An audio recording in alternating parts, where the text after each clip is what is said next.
Aujourd'hui, on expose juste les revendications. Salut à tous. Allez, c'est parti, on perd pas de temps, j'ai pas encore retrouvé une élocution optimale, mais let's go. Le bouclier démocratique. Le bouclier européen de la démocratie est la stratégie de l'Union européenne en faveur de la société civile ouvrant la voie à des démocraties plus fortes et plus résilientes. Si quelqu'un sait ce que veut dire résilient dans ce contexte-là, n'hésitez pas.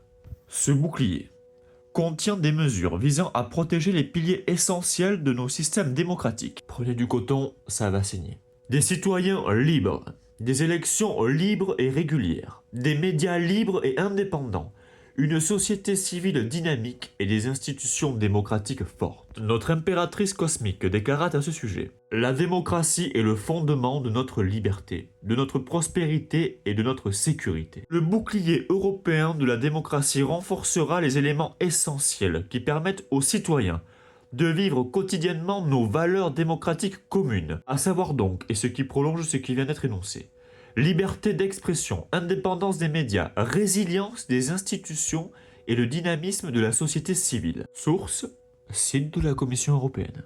Nouveau texte et nouvelle source d'ailleurs.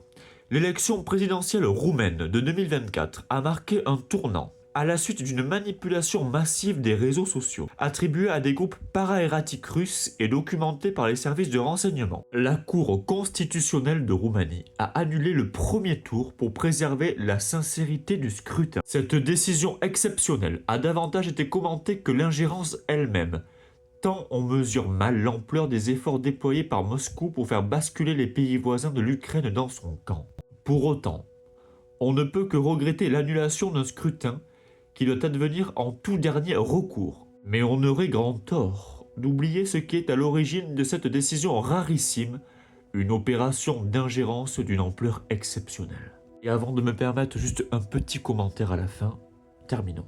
Panel indépendant peut décider de façon apolitique, neutre et impartiale d'informer directement les citoyens lorsqu'un événement grave menace l'intégrité du scrutin. Cette transparence assumée a contribué à désamorcer les tentatives d'ingérence étrangère constatées lors des élections canadiennes de 2019, 2021 et 2025. Je vous laisse lire les quelques lignes qui suivent. Et enfin pour aujourd'hui, à l'heure où la France s'apprête à connaître des échéances électorales majeures, où des élections clés sont prévues ailleurs en Europe, Italie, Pologne, Espagne, etc. Mieux protéger nos démocraties n'est pas un luxe, mais une nécessité. Celle de la sauvegarde démocratique et européenne.